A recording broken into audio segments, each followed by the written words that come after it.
segera kita mulai beberapa saat lagi sambil menunggu teman yang lain untuk segera bergabung.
Oke, bisa kita mulai untuk perkuliahan hari ini, pertemuan yang ke-13 ya. Nah, untuk mata kuliah e-commerce, untuk tema pembahasan pertemuan kali ini yang akan kita bahas adalah strategi dalam e-commerce ya. Strategi dalam e-commerce itu apa saja nanti akan kita bahas. Untuk yang belum bergabung, untuk segera bergabung karena kita segera mulai ya untuk mempersingkat waktu. Untuk pembahasan dari strategi ini nanti ada sub pembahasannya. Yang pertama ada pengenalan strategi itu sendiri apa, kemudian elemen dari strategi juga akan kita bahas tentunya. Kebutuhan strateginya itu juga menjadi poin untuk yang akan kita pembahasan nanti. Landasannya mengenai strategi itu seperti apa. Kemudian yang terakhir tips dan peluang bisnis dalam strategi dalam e-commerce. Nah, itu adalah pembahasan yang akan kita bahas dalam pertemuan kali ini ya. Bisa kita mulai ya. Jadi nanti untuk yang telat silahkan mengikuti. Pertama kita ke pengenalan strategi terlebih dahulu. Nah, strategi ini secara luas dikenal seperti salah satu dari pemimpin pemasaran di internet dan para agen strategi perencanaan. Strategi spesialis di dalam strategi pemasaran di internet. Nah, dengan suatu penekanan pada didapatnya pelanggan, ingatan, dan konversi, dan membantu klien mencapai sasaran hasil bisnis online-nya. Jadi strategi dalam internet ya, dalam e-commerce ya. Jadi salah satu pemimpin pemasaran di internet. Nah, strateginya agar apa? Agar mencapai sasaran dari hasil bisnis online atau e-commerce yang kita jalankan, seperti itu ya. Untuk menjadi orang yang sukses berbisnis di internet, baik itu penjualan produk atau jasa maupun bisnis sendiri, owner atau reseller, dibutuhkan suatu yang amat vital dalam memperkenalkan website Anda, pengguna internet di dalam maupun di luar negeri ya. Jadi promosi atau pemasaran ini sebagai penunjang kesuksesan tersebut ya. Jadi seperti apa sih strateginya? Nah, salah satunya apa? Dengan pemasaran. Pemasaran dengan apa? Dengan website ataupun aplikasi ya. Nah, itu bisa go internasional ya, tidak hanya di Indonesia saja. Misalkan kita jual beli apa saja ya, ataupun jasa, itu bisa menjangkau ke luar negeri ya. Karena untuk jangkauan dari e-commerce ini kan berarti kan lebih mendunia ya. Beda dengan untuk penjualan yang secara konvensional, itu kan sesuai wilayah masing-masing. Bahkan mungkin untuk Indonesia saja tidak mencakup semua ya, mungkin Pulau Jawa saja gitu. Kalau untuk strategi e-commerce ini kan bisa lebih mendunia.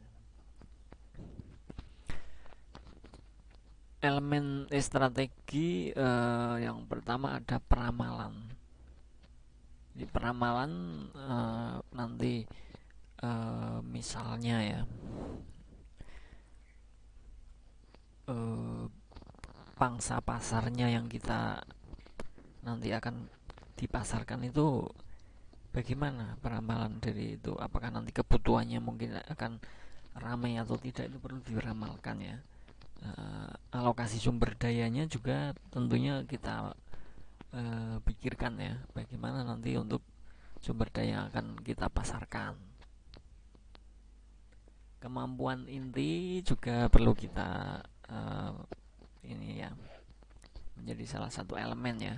Analisa lingkungan, bagaimana lingkungan letak geografisnya, apakah nanti potensinya itu bagaimana untuk saat kita memasarkan sebuah produk ataupun jasa di dalam e-commerce. Analisa perusahaan juga tentunya ya, perencanaan bisnis untuk kedepannya itu seperti apa, itu juga menjadi salah satu elemen dalam strategi tadi. Nah, untuk kebutuhan strategi, kenapa dibutuhkan dalam perusahaan? Nah, perubahan cepat bisnis dan teknologi berarti merupakan peluang dan ancaman yang datang sewaktu-waktu ya. Nah, karena penjualan jual beli di online itu memang lebih cepat ya kemajuannya. Jadi dibutuhkan strategi khusus mungkin ya. Karena ancaman datang sewaktu-waktu. Dengan misalkan kita mempunyai e-commerce tapi tidak terupdate, itu tentunya menjadi salah satu ancaman ya, dalam artian nanti akan ketinggalan zaman. Pada saat kita masih stuck di situ, ternyata untuk yang lain, e-commerce yang lain sudah lebih maju lagi karena selalu update. Nah, saat kita tidak mengupdate semuanya, itu nanti akan ketinggalan. Nah, perusahaan harus mempertimbangkan ya electronic commerce atau e-commerce strategi yang meliputi rencana darurat untuk perusahaan. Misalnya misalkan pesaing e-commerce dari kita itu lebih selalu terupdate dalam hal produknya ataupun diskon dan lain sebagainya itu ternyata selalu mengupdate dalam satu bulan sekali. Kalau kita tidak menyamai ya, nanti tentunya akan ketinggalan. Misalkan kita mengupdate 3 bulan sekali, ternyata kita sudah ketinggalan dengan beberapa strategi yang memang tidak kita lakukan. Perusahaan dapat menerapkan strategi Customer Relationship Marketing atau CRM.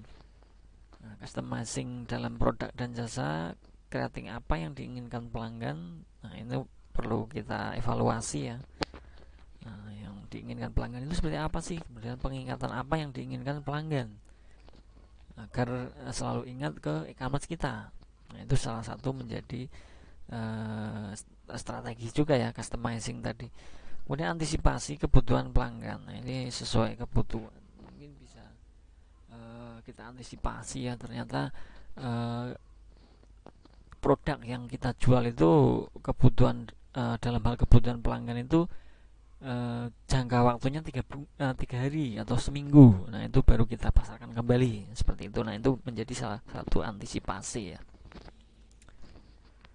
Untuk customizing dalam komunikasi, ada iklan banner, iklan yang ditempatkan pada website tertentu. Nah ini juga perlu memang ya, dalam strategi marketing itu namanya iklan itu sangat penting agar orang umum tahu ya.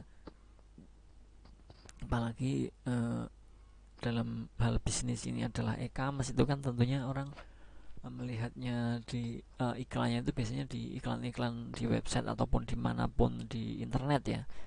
Jadi memang perlu kita lakukan untuk membuat iklan banner tadi. Kemudian ada email based marketing. Biar lebih murah dan lebih bisa customizing ya. Marketing melalui email juga salah satu menjadi ini ya, kebutuhan strategi. Experiential marketing, iklan dengan menonjolkan atau grouping produk. Viral marketing, customizing yang erat hubungannya dengan virus. Ini adalah customizing dalam hal komunikasi di strategi. Nah, untuk customizing dalam harga, ada personalized pricing. Setiap pelanggan membeli dengan harga yang berbeda. Ini kan ada personalized pricingnya ya. Mungkin yang dimaksud di sini dengan harga yang berbeda adalah orang yang sering berbelanja itu biasanya mendapatkan satu kupon misalkan ataupun sebuah diskon. Kemudian ada juga yang untuk pelanggan awal mungkin diskonnya beda dengan untuk pelanggan yang sudah lama. Nah itu masuk ke personal pricing. Kemudian ada versioning. Pelanggan dapat memilih mungkin dalam hal harga ya, ada kualitas misalkan A1, A2, A3. Nah itu berhak memilih ya, ada versioning. Kemudian ada experiential marketing, marketing dengan menonjolkan atau grouping produk, menonjolkan produk-produk yang secara umum, secara banyak ya, untuk tidak satu persatu. Untuk landasan strategi, tujuan strategi ini adalah mengenal tahap strategi di mana suatu organisasi menyiapkan informasi tentang visi misi, tujuan dan kontribusi yang dapat dilakukan dengan e-commerce. Yang pertama, bisa meninjau ulang bisnis organisasi, misi dan visi IT-nya. Karena kita menyangkut ke e-commerce, tentunya lebih ke IT ya. Nah, yang kedua, menghasilkan visi dan misi untuk e-commerce. Yang ketiga, mulai dengan industri dan analisa kompetitif. Jadi kita juga harus menganalisa ya, dari kompetitor kita itu kita harus sering kita analisa bagaimana perkembangan perusahaan kita dan juga kompetitor kita. Nah seperti itu. Untuk perumusan strateginya, pengembangan jangka panjang dan perencanaan strategis untuk memanfaatkan peluang dan mengetahui ancaman di dalam lingkungan bisnis untuk memecahkan kelemahan dan kekuatan perusahaan.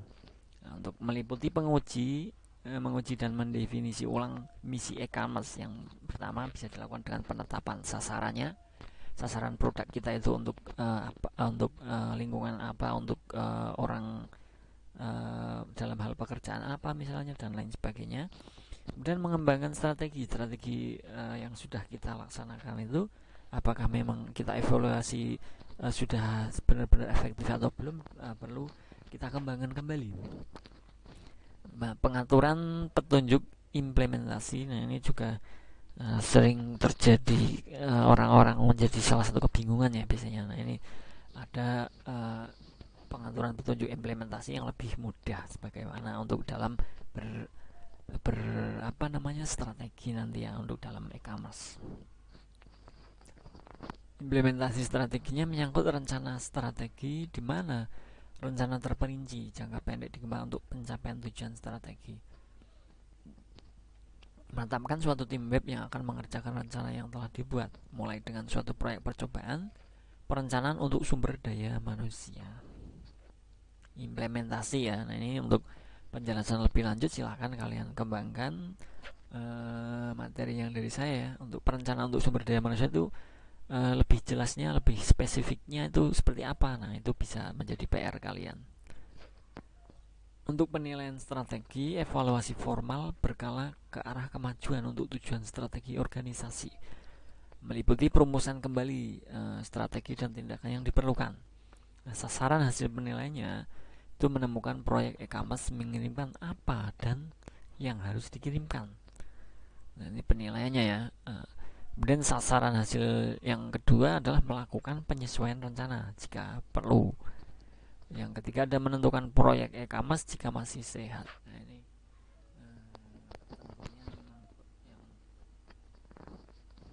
menjadi poin sasaran ya untuk penilaian strategi dalam e-commerce itu seperti itu. Nanti bisa kita ada lanjutkan atau tidak untuk proyek tersebut, atau mungkin dengan diganti dengan strategi yang lain, itu bisa jadi seperti itu.